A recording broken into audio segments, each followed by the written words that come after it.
transporting materials to create weapons. As the events of September 11th have shown us, almost anything can be turned into a destructive weapon. Because the materials can be easily obtained, explosive devices are the most commonly used weapon. Both the first World Trade Center bombing and the Oklahoma City bombing were carried out using basic materials such as diesel fuel and ammonium nitrate, or fertilizer. Since this pattern is likely to be repeated, it is important for peace officers to familiarize themselves with the basic ingredients of homemade explosives and become suspicious when these ingredients are being transported or housed covertly. In this scenario, an officer has pulled over what appears to be a gardening truck for a common traffic violation. Because this officer has a basic understanding of explosives, he is able to recognize the potential threat. Terrorist organizations use different types of weapons. One of the more popular ones is a weapon of mass destruction. Weapons of mass destruction are comprised of materials that are easily obtainable. For example, the device used in the Oklahoma City bombing was comprised of ammonium nitrate and diesel fuel. So be aware of this. While you're out conducting your patrol duties, you may come in contact with people or groups that are transporting these items. And remember, these items are not illegal to possess in themselves. So keep in mind the totality of the circumstances. Report any suspicious activity back to me, your TLO, for further follow-up.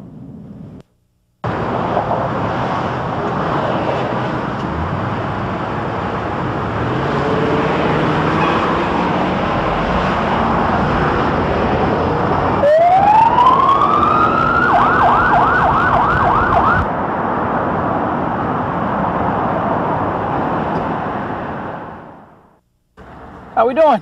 Hi, hello. Good. The reason I pulled you over, you just ran that red light back at the intersection. Can I see your driver's license, registration, and proof of insurance, please? Well, my brother don't speak English good. I'm sorry for mistake, officer. Okay. Driver's license? Driver.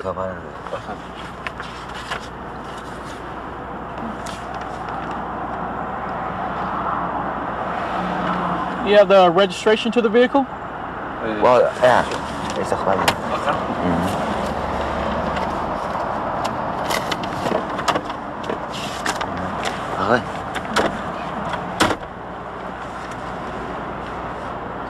Who owns the vehicle?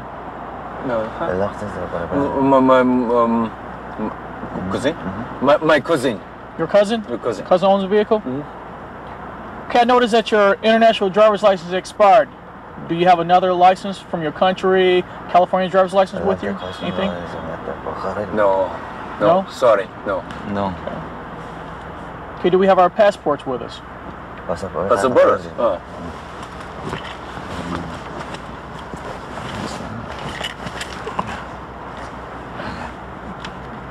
Please.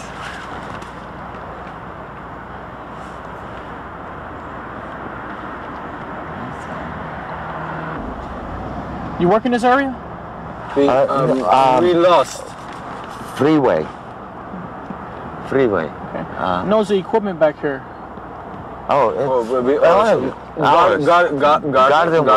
Garden work. Garden. You don't mind if I take a look, do you? No. Please, please. Okay, sit tight. Hold on, okay?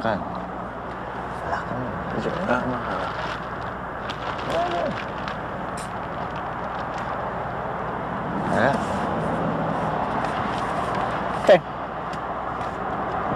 I'm gonna go check some things out, okay? Like I said, I noticed that your driver's license expired. I'm gonna go run some checks right quick. I just need you to sit right here, okay? Okay. Just sit tight, okay? Okay. All right, stand.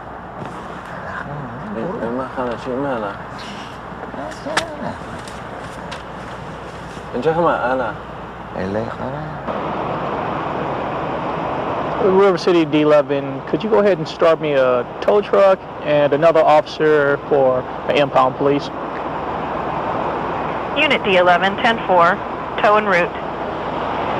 10-4.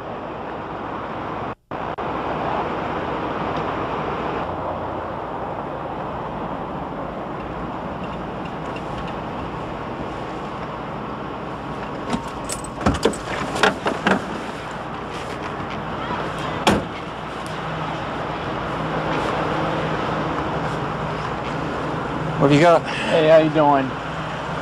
Just pulled a couple guys. They ran the red back there, blew the intersection. International driver's license, expired. Registration of the vehicle is not their vehicle.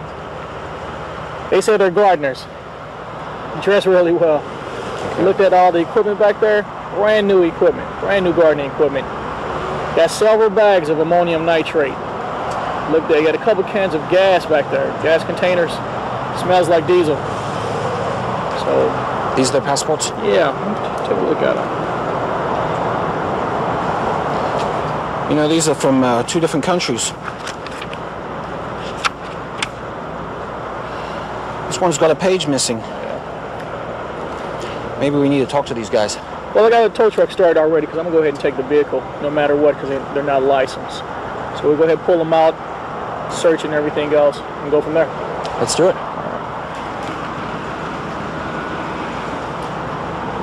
Yeah. All right, we got a couple problems. The driver's license expired, so what I'm going to do is impound this vehicle, okay? Officer, sorry, my cousin car. I'm so sorry. I understand it's your cousin car, but you don't have a driver's license. So I'm going to have to take the vehicle, okay? I'm sorry, sir. All right, so what I need you to do is I need you to step outside the vehicle, okay?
Okay, what's the deal with the maps? The maps in the car. I don't know. You don't know? No. You don't know who Mapsies are? No. Okay.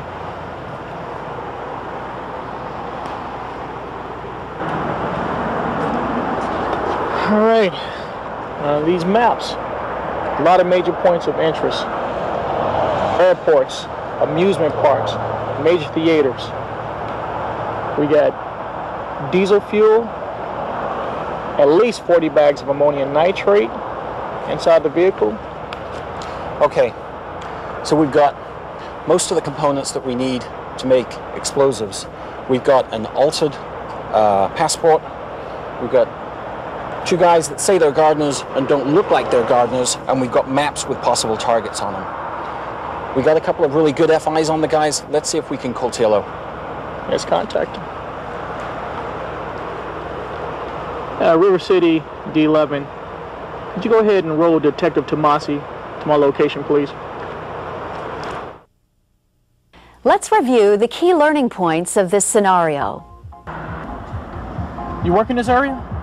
We lost. Freeway. Knows the equipment back there.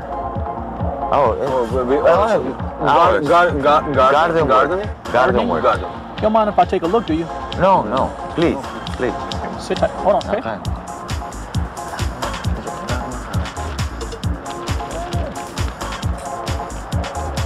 It is important that you're able to recognize common items that can be used to construct an explosive weapon of mass destruction, such as diesel fuel and ammonium nitrate. Other types of weapons of mass destruction include biological agents, nuclear and radiological materials, incendiaries, chemical agents, as well as explosives. There are many methods of obtaining materials to make weapons of mass destruction, some of which may occur within your jurisdiction. These methods include theft from either commercial or military storage facilities, theft while materials are in transport, or purchase of materials from the black market. Obviously, throughout the world in the United States, the weapon of choice is explosives. It's the easiest to get a hold of. They're very common. You can make them, with basically a hardware store equipment. We're going to talk, and you're going to see ANFO, which is nothing more than ammonium nitrate, which is a fertilizer, basically. You can buy it at any garden supply store. And fuel oil, which is diesel fuel. It's 94% ammonium nitrate, 6% diesel fuel mixed together with an explosive charge, and there you have the Oklahoma bombing, just a small moving van full of fertilizer. That was a small van. So what we're going to see here most likely is those types of explosives being used. They're easy to attain. If you could explode a van full of fertilizer with diesel fuel, you can get a van anywhere, you get fertilizer anywhere, and you get diesel fuel anywhere. That's what's more simple than that. You can't rob a bank that simply. You rob a bank, you have to have guns and threats and a real plan. But you can use a credit card and go out and buy everything you need to do to explode an entire neighborhood. These maps, a lot of major points of interest. Airports, amusement parks, major theaters. We got diesel fuel, at least 40 bags of ammonium nitrate inside the vehicle. Okay, so we've got most of the components that we need to make explosives. We've got an altered passport. We've got two guys that say they're gardeners and don't look like they're gardeners, and we've got maps with possible targets on them. We've got a couple of really good FIs on the guys. Let's see if we can coattail out. Remember, coming across individuals who possess materials to construct weapons of mass destruction should always be treated as suspicious activity. Always document this activity and report it to your TLO. On this stop, where you're seeing, two people, with a multiple of signs and symbols in the car. Example, it's a late model pickup truck. They say they're gardeners. They've got new gardening equipment. Their passports and identification seem a little bit strange. You now have learned that ammonium nitrate and diesel fuel is quote, the Oklahoma bombing, or it could be anywhere. First World Trade Center bombing. That should be a first symbol to the line officer. Something's wrong. Something's wrong. There wouldn't be a reason to have these kinds of chemicals. It just doesn't fit. What you may see is an international driver's license from a European country and a passport from one of our target countries, whether it's from the Middle East, the Philippines, or adjoining countries. That's something that may probe you to do a little bit further investigation, get as much information as you can. Look through the passport, whether you're trained or not in identifying a false passport. Look and see for the obvious pages torn out, to try to throw off agencies or the authorities on what countries they've been to prior to coming to the United States. Many times they'll obtain an international driver's license for a European country to kind of throw off authorities on where they're from or where they've been or where they're en route to. So those are just some key points to focus in on when you're out there doing your job. The officer should question the person about the item that he feels is suspicious and watch the reaction of the person. It's very important to these people to get these components together in a timely fashion, especially if they're planning an event in a short time.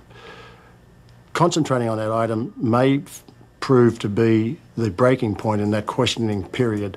Guns and conventional explosives have so far remained the weapons of choice for most terrorists. Such weapons can cause many casualties and are relatively easy to acquire and use. But some terrorist groups now show interest in acquiring the capability to use chemical, biological, radiological, or nuclear materials, otherwise known as CBRN. It is difficult to predict the likelihood of a CBRN attack, but most experts agree that today's terrorists are seeking the ability to use such agents in order to cause mass casualties.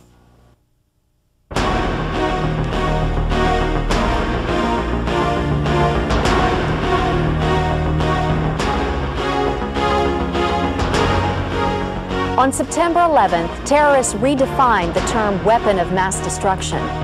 Up to that point, that term generally referred to chemical, biological, radiological, or nuclear agents. September 11th increased the uncertainties regarding the threat of chemical or biological attacks. Terrorists were willing to commit suicide in these attacks, showing no concern for their own personal safety, which has long been considered one of the barriers to using chemical or biological agents.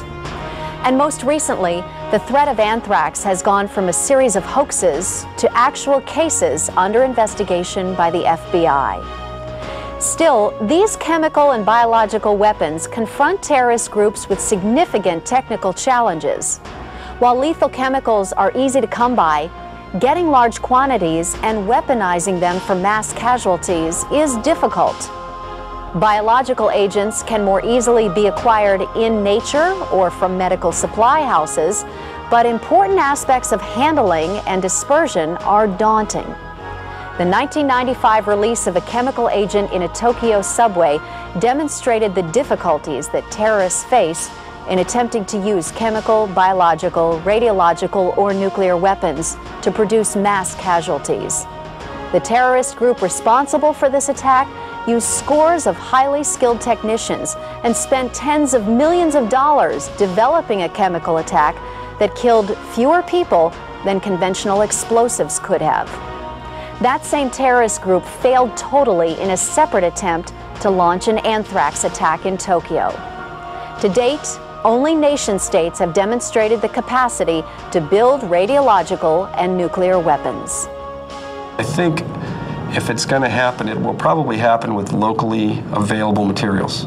A chlorine gas tank, that any high school with a pool has a huge chlorine tank, that if it gets vapor in the air, you're going to hurt a lot of people. I think that's what they need to be aware of, is the things on their beat that are going to hurt them. Chemical tanks. We have a nuclear reactor in the county. We have all sorts of different manufacturing capabilities. Any manufacturing plant, a chrome plating plant's got cyanide. Those are the kind of things that are going to be more dangerous than a terrorist bringing in a nuclear weapon. I mean, it's possible, yes. I don't know how likely it is, but I think it's going to be more of a what's available on hand for these guys to use, and they're going to use that kind of situation. Terrorists tend to follow kind of a maturity curve, if you will. They may start in their formation times small, as they recruit, as they train, as they build, and they learn over time as their acts tend to mature. They may develop more sophisticated weaponry, both when they can afford it and through, unfortunately, trial and error. One example might be the IRA, or the Provos, the provisional wing of the IRA, and their bombings in Northern Ireland. Much of what we've learned about improvised explosive devices, and much of what we use in our bomb disposal units here in the States, comes from the years of the Troubles in Ireland, as the Provos developed more and more sophisticated devices, as they matured, if you will, and the British response forces learned better and better techniques for disabling those devices. They grew in sophistication. As security professionals, you will in most cases not stop vehicles and make arrests. However, the point of the video you watched is to remind you to be vigilant and suspicious of unusual behavior.